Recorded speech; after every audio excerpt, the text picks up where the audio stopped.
देखिए, आज हम लोग केमिस्ट्री स्टार्ट करेंगे और केमिस्ट्री में पहले हम लोग देखेंगे कि क्या क्या हम लोगों को पढ़ना है। और बेसिकली आईआईटी जेई का जो आपका सिलेबस है, आईआईटी जेई का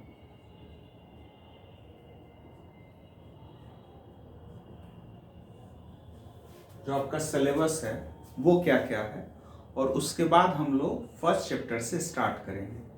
तो देखिए, जहाँ तक हम लोग बात करें आईआईटी जेई का, तो इसमें हम लोग केमिस्ट्री को, आईआईटी जेई केमिस्ट्री को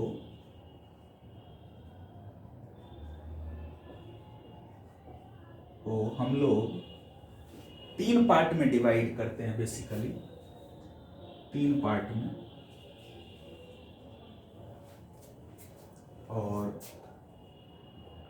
फर्स्ट पार्ट जो हमारा है physical chemistry, physical chemistry.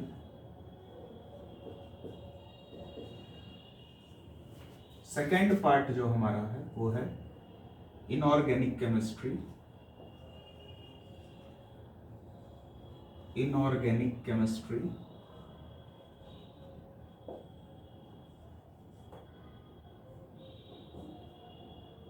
Inorganic chemistry. और थर्ड पार्ट जो हमारा है वो है क्या, ऑर्गेनिक केमिस्ट्री, ऑर्गेनिक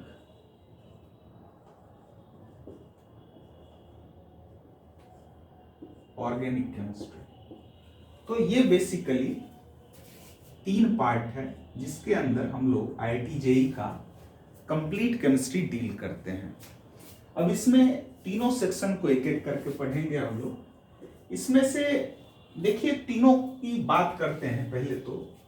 जैसे फिजिकल है, इनऑर्गेनिक है, ऑर्गेनिक है, तो इसमें पढ़ेंगे क्या क्या। तो इनऑर्गेनिक केमिस्ट्री के अंदर, इनऑर्गेनिक केमिस्ट्री के अंदर आप पीरियोडिक टेबल में, पीरियोडिक टेबल के अंदर जितने भी एलिमेंट हैं, या फिर आप ये कह लीजिए कि केमिस्ट्री में जो भी चीजें हैं, जितनी भी एलिमेंट्स हैं, उस सब का नॉलेज हम लोग किसके अंदर लेंगे, इनऑर्गेनिक केमिस्ट्री के अंदर। उसके बाद एक एलिमेंट कार्बन और उसके बने हुए कंपाउंड्स का जो जानकारी हम लोग लेंगे वो लेंगे कहां पे, ऑर्गेनिक केमिस्ट्री के अंदर। सिर्फ एक एलिमेंट कार्बन के ऊपर बेस्ड है ये केमिस्ट्री, ऑर्गेनिक केमिस्ट्री। और इनऑर्गेनिक केमिस्ट्री, कार्बन को छोड़कर जितने भी एलिमेंट बच गए पूरी केमिस्ट्री के अंदर, उस सब का केमिस्ट्री हम लोग इनऑर्गेनिक के अंदर पढ़ेंगे। और फिजिकल केमिस्ट्री जो हमारा है, फिजिकल केमिस्ट्री के अंदर हम लोग क्या पढ़ते हैं, ये बेसिकली मैथमेटिक्स होता है। It is the mathematics of chemistry.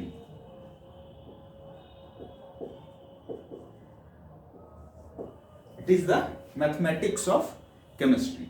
इसको हम लोग केमिस्ट्री का मैथ कहते हैं। आप चाहें तो इसका डेफिनेशन भी लिख सकते हैं, लिख लीजिए। Physical chemistry, physical chemistry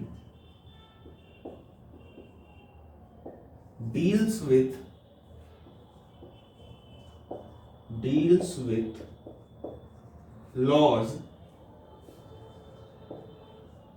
and principles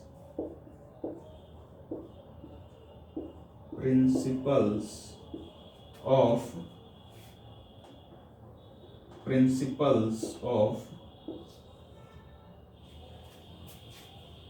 chemical and phase change।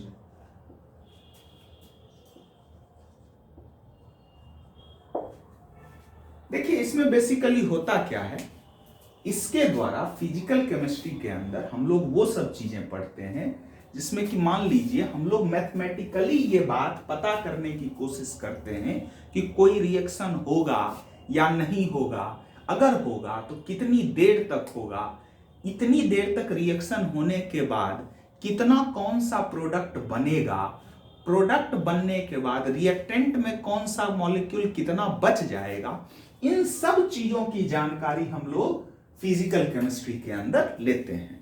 समझ रहे हैं आप मेरी बात? तो अब हम लोग सबसे पहले स्टार्ट करेंगे फिजिकल केमिस्ट्री को। इनऑर्गेनिक और ऑर्गेनिक आगे पढ़ेंगे हम लोग, अभी हम लोग फिजिकल केमिस्ट्री स्टार्ट करेंगे। और फिजिकल केमिस्ट्री के अंदर सबसे पहले हम ये देखेंगे कि हमारा सिलेबस क्या है। समझ रहे हैं आप मेरी बात? तो इसको नोट कर लीजिए पहले और देखिए। फिजिकल केमिस्ट्री का पहले हम आपको सिलेबस दिखा देते हैं कि आपका जो IIT JEE का सिलेबस है उसमें हम लोग क्या क्या पढ़ेंगे फिजिकल केमिस्ट्री के अंदर। तो देखिएगा,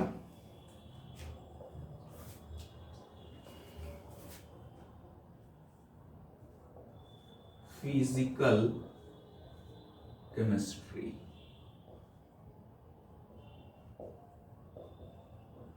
देखिए, चैप्टर्स के नाम देख लीजिए। यहां पर हम लोग अभी पूरा ही सिलेबस डिस्कस करेंगे, 11th और 12th इंक्लूड करके कि पूरा सिलेबस क्या है फिजिकल केमिस्ट्री का। तो जो सबसे फर्स्ट चैप्टर है ये है आपका मोल कॉन्सेप्ट। मोल कॉन्सेप्ट, समझ रहे हैं मेरी बात? क्या है मोल कॉन्सेप्ट। दूसरा जो चैप्टर है आपका वो है कॉन्सेंट्रेशन टर्म। कॉन्सेंट्रेशन टर्म, अगर आप एनसीईआरटी की बात करें तो इन दोनों चैप्टर्स को एक साथ मिला के चैप्टर है some basic concept of chemistry. बात समझ रहे हैं? उसके बाद तीसरा जो चैप्टर है आपका वो है आपका आइडियल गैस। Ideal gas. चौथा जो चैप्टर है आपका वो है रियल गैस। एनसीईआरटी के अंदर इस दोनों को मिला के एक चैप्टर दिया है, वो है state of matter. States of matter. States of matter. आपका पांचवा चैप्टर मान लीजिए एटॉमिक स्ट्रक्चर। Atomic structure. छठा जो टॉपिक है आपका वो हो जाएगा आपका केमिकल इक्विलिब्रियम। केमिकल इक्विलिब्रियम, ठीक है। सातवां जो चैप्टर हो जाएगा आपका ये हो जाएगा आयोनिक इक्विलिब्रियम। आयोनिक इक्विलिब्रियम, ठीक है। इस दोनों को भी एक ही चैप्टर के अंदर डील किया जाता है और इसका नाम है केमिकल इक्विलिब्रियम एनसीईआरटी में। उसके बाद आपका अगला चैप्टर हो जाएगा redox reaction. Redox reaction and concept of equivalence. Concept of equivalence, समझ रहे हैं मेरी बात? अगला जो चैप्टर इसके बाद आपका आता है वो आता है थर्मोडायनेमिक्स। थर्मोडायनेमिक्स।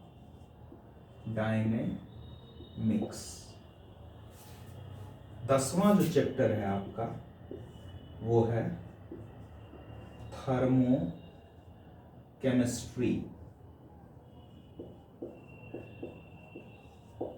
10वां जो चैप्टर है आपका वो क्या है? Thermo chemistry. उसके बाद आपका आता है,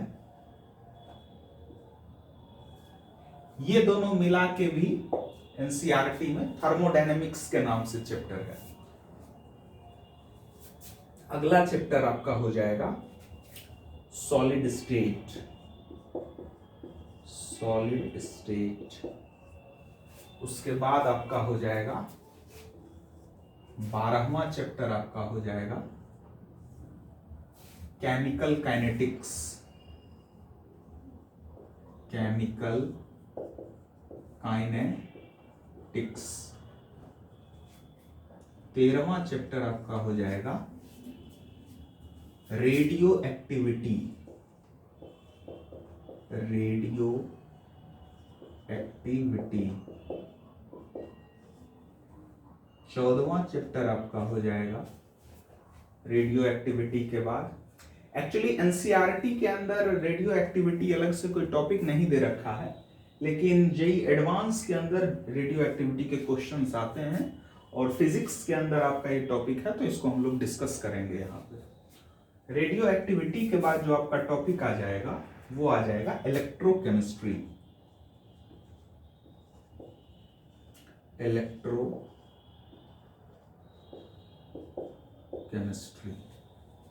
इलेक्ट्रोकेमिस्ट्री के बाद जो आपका टॉपिक आ जाएगा वो आ जाएगा लिक्विड सॉल्यूशन, लिक्विड सॉल्यूशन। ये भी एनसीईआरटी के अंदर सॉल्यूशन नाम का चैप्टर है। और 16वां और आखिरी जो चैप्टर हो जाएगा आपका वो हो जाएगा surface chemistry, surface chemistry.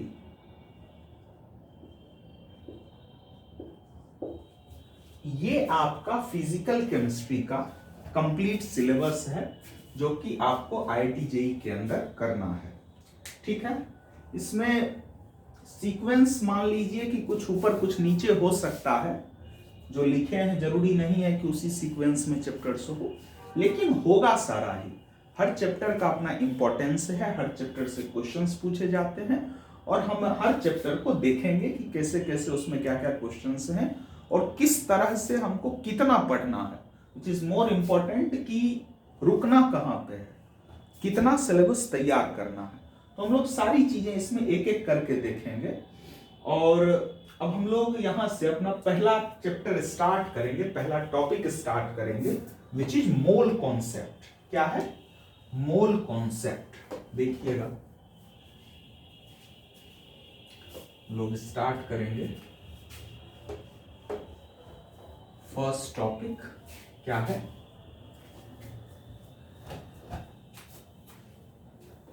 First topic है हमारा मोल कॉन्सेप्ट।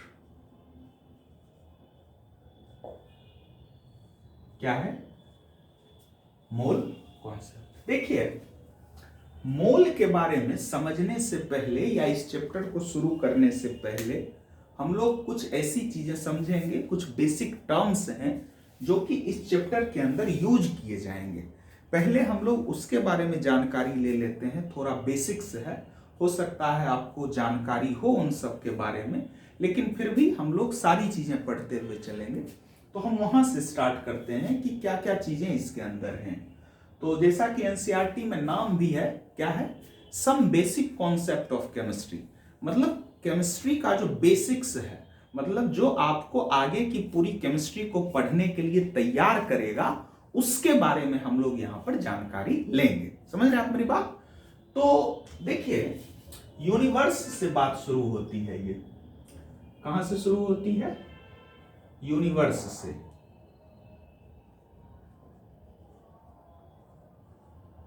यूनिवर्स में दो तरह की चीजें हैं, या ये कह लीजिए कि ये जो यूनिवर्स है ये दो तरह की चीजों से मिलकर बना हुआ है। एक जो चीज है उसको बोलते हैं हम लोग मैटर, और substance, substance.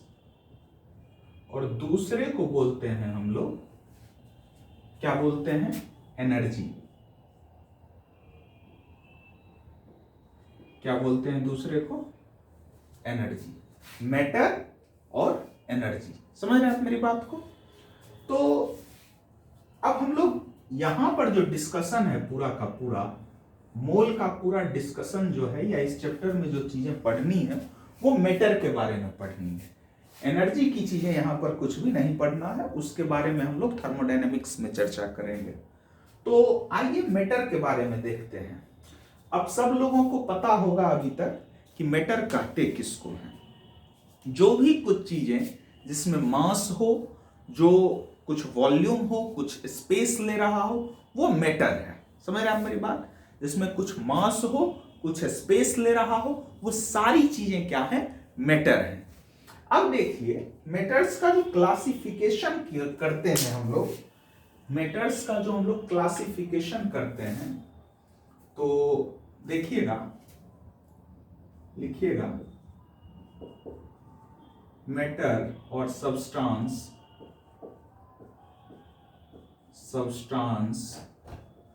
Can be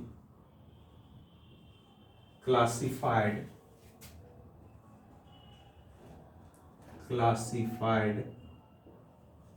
into,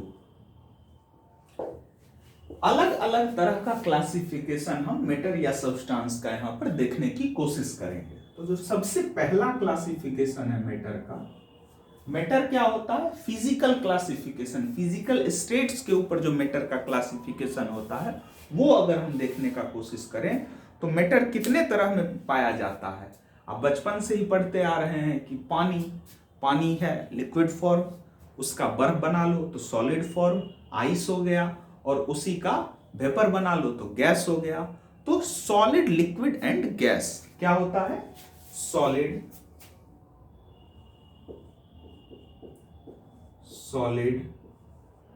liquid और क्या हो जाता है? गैस। Solid, liquid, gas. अगर सिंपल लेवल पे बात करें तो वाटर का एग्जाम्पल सबसे सिंपल हो जाता है, और इसके कॉम्प्लेक्स एग्जाम्पल्स भी होते हैं। अब देखिए यहां पर आप लोगों के मन में आ रहा होगा कि और भी स्टेट्स ऑफ मैटर होते हैं, प्लाज्मा की बात कर लीजिए, बोस-आइंस्टीन कंडेंसेट की बात कर लीजिए, लेकिन अभी हम लोग उसके बारे में जानकारी नहीं ले रहे हैं क्योंकि वो हमारे किसी यूज का नहीं है अभी यहाँ पर। तो जो चीजें हमारे लिए यूजफुल हैं वैसे वैसे हम लोग एक ग्रेडेशन की तरह एक फ्लो में पढ़ते जाएंगे जिसकी जहां पे नीड है। समझ रहे हैं आप मेरी बात? होते वो भी हैं लेकिन वो हमारे लिए अभी यूजफुल नहीं है, इसलिए उसको हम लोग यहां पर अभी चर्चा नहीं करेंगे। ठीक है। दूसरा जो क्लासिफिकेशन हो जाता है मैटर का, वो हो जाता है किस तरह से? Element and compound. Element and compound. तो अब देखिए इसका डेफिनेशन सबसे पहले एलिमेंट और कंपाउंड का समझ लीजिए। एलिमेंट क्या होता है? एलिमेंट उसको बोलते हैं, बचपन में आप लोग पढ़ते होंगे कि एक ही तरह के एटम से जो बना हुआ हो, जिसमें एक से ज्यादा एटम्स ना हो, उस ऐसी चीजें जिसके अंदर मिलने वाले सारे एटम्स एक ही जैसे हों, उसी को हम लोग क्या बोल देते हैं? एलिमेंट बोल देते हैं। तो लिख लीजिए इस बात को, इट कंसिस्ट्स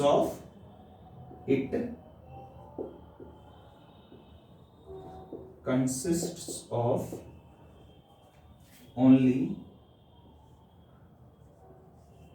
वन टाइप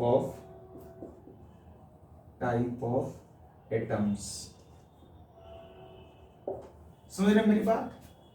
अब देखिए अगर हम कंपाउंड की बात करें तो कंपाउंड का क्या डेफिनेशन होता है कि ये एक तरह के एलिमेंट से बना होता है और ये अलग अलग तरह के या एक से अधिक तरह के एलिमेंट्स आपस में आकर कंबाइन होते हैं और कुछ ऐसा बनाते हैं जो कि जिसकी प्रॉपर्टी उन दोनों एलिमेंट्स से अलग होती है। तो उसको हम लोग क्या बोल देते हैं? कंपाउंड बोल देते हैं। तो इसमें हम लिख सकते हैं क्या? इट कंसिस्ट्स ऑफ टू और more than two types of elements। समझ रहे हैं मेरी बात? या टू और मोर टाइप ऑफ एलिमेंट्स भी कर सकते हैं आप, या आप एटम्स भी बोल सकते हैं। टू और more than two type of atoms of different element. समझ रहे मेरी बात आप? दो या दो से अधिक तरह के एटम्स अलग अलग एलिमेंट के आपस में मिलके क्या बनाते हैं? कंपाउंड बनाते हैं। एलिमेंट का एग्जांपल लिख लीजिए आप लोग, क्या हो जाएगा? Nitrogen, oxygen, sulphur. कंपाउंड में भी लिख सकते हैं आप लोग, वाटर, H2O, CO2, SO2। समझ रहे मेरी बात? तो इस तरह से क्या हो गया? एलिमेंट और कंपाउंड की बात हो गई। एक और क्लासिफिकेशन करेंगे हम लोग। तीसरा जो क्लासिफिकेशन है मैटर का या सब्सटेंस का, वो होता है atom, molecule and formula unit. Formula unit. समझ रहे मेरी बात? एटम, मॉलिक्यूल और फॉर्मूला यूनिट। देखिए एटम किसको बोलते हैं?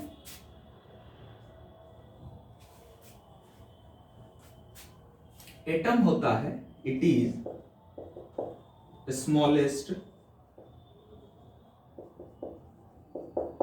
अनडिविजिबल या indivisible part of an element। ये क्या है? किसी भी एलिमेंट का सबसे छोटा और इनडिविजिबल, मतलब कि आप यहां पे कह सकते हैं कि सर आप इसको सबसे छोटा बोल रहे हैं, जबकि एटम से भी छोटी चीजें हमको पता है। तो बेटा यहां पे हम लिख दिए हैं इनडिविजिबल। इनडिविजिबल बोले तो अगर हम एटम से नीचे जाते हैं तो फिर उसके अंदर वो अपना प्रॉपर्टी एलिमेंट का खो देता है। अगर आप इलेक्ट्रॉन, प्रोटॉन, न्यूट्रॉन के लेवल पे बात करें तो इलेक्ट्रॉन, प्रोटॉन और न्यूट्रॉन के अंदर ऐसी कोई प्रॉपर्टी नहीं होती है जो कि एटम में होती है। समझ रहे हैं मेरी बात? और आगे देखिए,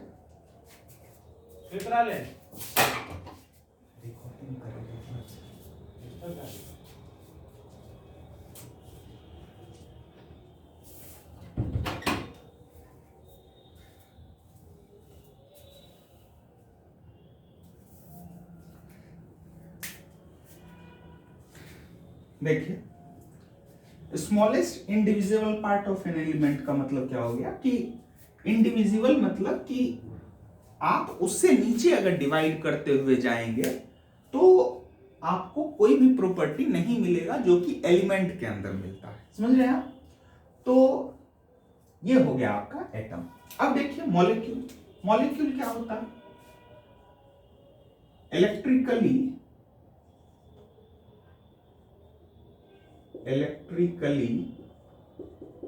neutral group of atoms of one or more elements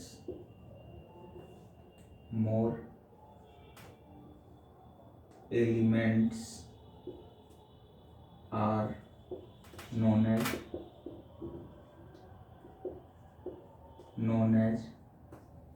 molecule। समझ रहे हो मेरी बात? क्या है? Electrically neutral group of atoms of one और more elements are known as molecule. अब जैसे एटम के अंदर तो आप एग्जांपल लिख सकते हैं, नाइट्रोजन का एटम हो जाएगा, ऑक्सीजन का एटम हो जाएगा, सल्फर का, कार्बन का। जितने भी एलिमेंट हैं उनके एटम आ जाएंगे। मॉलिक्यूल के अंदर क्या लिख सकते हैं हम, CO2 और H2O, इसका मॉलिक्यूल हो जाएगा। इसमें एक और चीज आप मेंशन कर लीजिएगा, वन और more elements held together by covalent bond,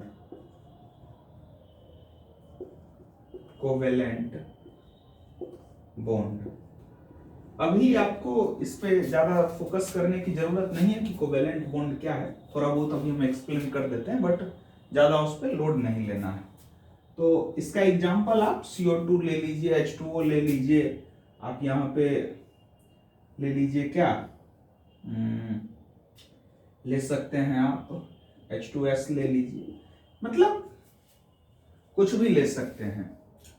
तो अब देखिए इसमें बेसिकली कोवेलेंट बॉन्ड का क्या मतलब हो गया, इसका मतलब है कि कंपाउंड्स का जो फॉर्मेशन होता है, या फिर कंपाउंड्स छोड़ दीजिए, आप ये कह लीजिए कि जब मॉलिक्यूल का फॉर्मेशन होता है तो वो दो तरह से हो सकता है, या फिर बॉन्ड्स का फॉर्मेशन जब मॉलिक्यूल्स जुड़ते हैं आपस में, एटम्स जुड़ते हैं और मॉलिक्यूल्स बनाते हैं तो आपस में बॉन्ड बनता है, और वो बॉन्ड बेसिकली दो टाइप का होता है। एक को हम लोग बोलते हैं आपका कोवेलेंट बॉन्ड, और दूसरे को बोलते हैं आयोनिक बॉन्ड। बॉन्ड के और भी टाइप्स होते हैं, बट यहां पर हम लोग आपको अभी दो टाइप का बता रहे हैं, कोवेलेंट और आयनिक बॉन्ड। कोवेलेंट और आयनिक बॉन्ड में, कोवेलेंट बॉन्ड मतलब कि आपस में एटम्स को शेयर करके बॉन्ड बनाता है, और आयनिक बॉन्ड मतलब कि ट्रांसफर करके बनाता है, मतलब जिसमें चार्ज आ जाए वो हो गया आपका क्या, आयनिक बॉन्ड, और जहां पे चार्ज नहीं आ रहा है वो आपका क्या हो गया, कोवेलेंट बॉन्ड। तो मॉलिक्यूल के अंदर कोवेलेंट बॉन्ड का फॉर्मेशन होता है, जबकि आपका जो फॉर्मूला यूनिट हम लिखे हैं, फॉर्मूला यूनिट जो होता है आपका, ये जो होता है यहां पर आपका क्या पाया जाता है, आयनिक बॉन्ड। तो इसमें लिख लीजिएगा ये आयनिक बॉन्ड या आयनिक कंपाउंड के लिए, आयनिक कंपाउंड में होता है। इसका एग्जाम्पल लिख लीजिएगा आप लोग, NaCl, KCl, KBr, समझ रहे हैं आप? तो ये सब क्या हो गया, आपका फॉर्मूला यूनिट हो गया। अब देखिए कुछ चीजें और देखते हैं हम लोग। एक बात बताइएगा आप लोग कि आपका जो O2 है, क्वेश्चन है आपके लिए कि O2 और NaCl ये दोनों किस किस के अंदर आता है। तो अगर हम O2 का बात करें, मान लीजिए, तो इसमें क्या है, ऑक्सीजन है, और दूसरा क्या है, कुछ भी नहीं है, दो ऑक्सीजन एटम आपस में जुड़ के O2 का फॉर्मेशन कर रहे हैं। तो ये आपका किसके अंदर आएगा, एटम के अंदर आएगा, मॉलिक्यूल के अंदर आएगा, फॉर्मूला यूनिट के अंदर आएगा, एलिमेंट के अंदर आएगा, कंपाउंड के अंदर आएगा। तो अगर हम इस सब में देखें तो ऑक्सीजन किसी दूसरे एटम से नहीं कनेक्टेड है, तो ये किसके अंदर आना चाहिए, एलिमेंट के अंदर आना चाहिए। क्यों? क्योंकि इसके अंदर सारे जो हैं वो एक ही तरह के एटम्स मौजूद हैं, तो ये क्या हो जाएगा, O2 एलिमेंट हो जाएगा। अब दूसरी किस कैटेगरी के अंदर आएगा, ये एटम, मॉलिक्यूल और फॉर्मूला यूनिट में। तो एटम तो है नहीं, दो ऑक्सीजन मॉलिक्यूल्स जुड़े हुए हैं, मतलब या तो मॉलिक्यूल होगा या फॉर्मूला यूनिट होगा। तो दो ऑक्सीजन मॉलिक्यूल्स इस तरह से जुड़ते हैं कि इसमें ये कोवेलेंट बॉन्ड के द्वारा जुड़ते हैं। तो इसलिए इस O2 को हम लोग किसके अंदर रखेंगे, मॉलिक्यूल के अंदर रखेंगे। समझ रहे हैं आप मेरी बात। और उसके बाद है आपका क्या, NaCl। NaCl क्या है आपका, कंपाउंड है। क्या है, कंपाउंड है। और इसके अंदर जो मॉलिक्यूल्स कनेक्टेड होते हैं वो किस तरह से कनेक्टेड होते हैं, वो Na+ और Cl- के फॉर्म में कनेक्टेड होते हैं। कैसे होते हैं, Na+ और Cl-, और इनके बीच का जो बॉन्ड होता है वो strong electrostatic force of attraction होता है, मतलब आयोनिक बॉन्ड होता है। तो ये आपका कंपाउंड भी होगा और फॉर्मूला यूनिट भी होगा। क्या होगा, फॉर्मूला यूनिट भी होगा। समझ रहे हैं आप मेरी बात। क्या क्या हो जाएगा, कंपाउंड भी होगा और फॉर्मूला यूनिट भी हो जाएगा। तो इसको नोट कर लीजिए आप लोग। देखिए थोड़ा सा बात और हम आपको फॉर्मूला यूनिट के बारे में बता दें। एक्चुअली होता क्या है ना, बेसिकली फॉर्मूला यूनिट हम लोग इसलिए डिफाइन कर रहे हैं क्योंकि आयोनिक कंपाउंड जो होते हैं वो क्रिस्टल के फॉर्म में मिलते हैं। कैसे मिलते हैं, क्रिस्टल के फॉर्म में। इस तरह से क्रिस्टल बना हुआ होता है आयनिक कंपाउंड का। इसमें एक जगह पर कहीं Na है, कहीं Cl है, फिर कहीं Na है। तो एक NaCl को Na+ और Cl- को निकाल पाना बहुत मुश्किल है। मतलब NaCl एक सिंगल मॉलिक्यूल आपको नहीं मिल पाएगा। तो चूंकि NaCl सिंगल मॉलिक्यूल नहीं मिल पाएगा, इसलिए हमको डिफाइन करना पड़ता है टर्म क्या, फॉर्मूला यूनिट। समझ रहे आप मेरी बात। तो सिर्फ उस चीज के लिए हम लोग फॉर्मूला यूनिट को डिफाइन करते हैं। NaCl कभी भी सिंगल मॉलिक्यूल में नहीं मिलेगा। ये क्रिस्टलाइन सिस्टम होता है, क्रिस्टलाइन सॉलिड होता है। और सॉलिड का जो स्ट्रक्चर होता है वो कुछ इस तरह के क्रिस्टल्स बनाते हैं जिसमें कि विशेष मतलब अलग अलग अरेंजमेंट होता है, उनको अलग अलग तरह का नाम दिया जाता है। समझ रहे हैं आप। वो हम लोग आगे सॉलिड स्टेट में जब हम क्रिस्टल्स के लैटिस के बारे में पढ़ेंगे तो वहां पर इसकी जानकारी हम लोग लेंगे विशेष रूप से। अभी बस इतना जानना है कि किस तरह में मतलब किस कैटेगरी के अंदर किसको हम लोग रखेंगे। तो ये कुछ बेसिक डेफिनेशंस थे जो कि हम यहाँ पे यूज करेंगे इस चैप्टर के अंदर, उसके बारे में हमको जानना चाहिए था। अब देखिए एक और चीज अभी हम लोग यहाँ पर डिफाइन करेंगे, वो क्या है, वो चीज है आपका एलोट्रॉप्स। क्या है, एलोट्रॉप्स। देखिएगा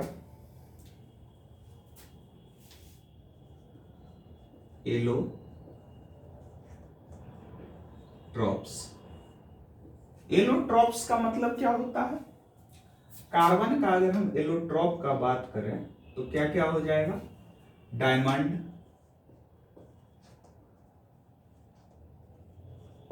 ग्रेफाइट, पढ़े होंगे आप लोग ये, फुलेरिन,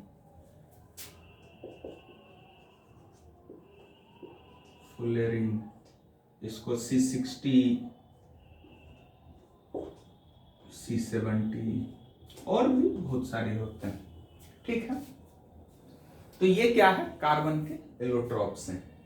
सल्फर का मान लीजिए रोम्बिक,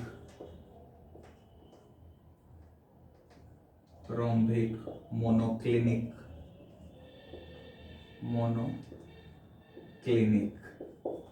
इस तरह से सल्फर के एलोट्रॉप्स। अब एक बात आप हमको बताइए कि आपका जो O2 है और O3 है, ये दोनों आपस में एलोट्रॉप्स होंगे या नहीं होंगे। थोड़ा सा आप लोग इसके विषय में सोचिए कि O2 और O3 आपस में एलोट्रॉप्स होंगे या नहीं होंगे। तो अगर आप ध्यान से देखेंगे तो O2 और O3 भी आपस में एलोट्रॉप्स होंगे। ये क्या, यस, ये भी एलोट्रॉप्स है। लेकिन क्या है, लेकिन ये है कि ये अगर ऑक्सीजन के साथ देखें तब ये एलोट्रॉप्स नहीं है, तब ये एलोट्रॉप्स नहीं है। अब इसका कारण क्या है? अगर हम इस दोनों की बात करें तब तो ये एलोट्रॉप्स हैं, लेकिन अगर हम इस तीनों की बात करें तब ये एलोट्रॉप्स नहीं है। बात समझ रहे हैं? तो एलोट्रॉप्स बेसिकली कहते किसको हैं? तो एलोट्रॉप्स कहते हैं एक ही एलिमेंट के डिफरेंट एटम अलग अलग तरह से डिफरेंट अरेंजमेंट में जुड़े हुए होते हैं, उसी को हम लोग क्या बोल देते हैं? एलोट्रॉप्स बोलते हैं। एक एटम के कार्बन का अलग अलग एटम, मान लीजिए कि डायमंड हो गया, ग्रेफाइट हो गया, फुलेरिन हो गया, डायमंड और ग्रेफाइट में एटम का अरेंजमेंट अलग है। सिर्फ कार्बन एक कार्बन नहीं है, कार्बन के बहुत सारे एटम्स हैं जो कि अलग अलग अरेंजमेंट में जुड़े हुए हैं, जिसके कारण फॉर्म है। एक फॉर्म डायमंड है और एक फॉर्म ग्रेफाइट है, तो उसको हम लोग आपस में आइसोटोप्स बोले। उसी तरह से ऑक्सीजन जो है वो O2 है और O3 है। O2 अलग फॉर्म में जुड़ा हुआ है और O3 अलग फॉर्म में जुड़ा हुआ है, तो ये क्या हो गया? आपका एलोट्रॉप्स हो गया। लेकिन ऑक्सीजन जो है सिर्फ ये एलिमेंटल ऑक्सीजन है और इसके साथ कोई दूसरा ऑक्सीजन अटैच्ड नहीं है, इसलिए ये आपका एलोट्रॉप्स नहीं है। समझ रहे हैं आप मेरी बात? तो ये कुछ बेसिक चीजें थी जिसके बारे में हमको जानकारी लेना था इस चैप्टर को, मोल कॉन्सेप्ट को शुरू करने से पहले। अब हम लोग अगले लेक्चर में मोल कॉन्सेप्ट स्टार्ट करेंगे और हमारा जो टॉपिक होगा अगला वो होगा एटॉमिक मास। एटॉमिक मास, तो अगले दिन हम लोग एटॉमिक मास के ऊपर पूरी चर्चा करेंगे कि क्या किसी एटम का मास कैसे हम लोग कैलकुलेट कर सकते हैं, कैसे नाप सकते हैं, कैसे तौल सकते हैं। समझ रहे मेरी बात? तो आज के लिए इतना ही। Thank you so much.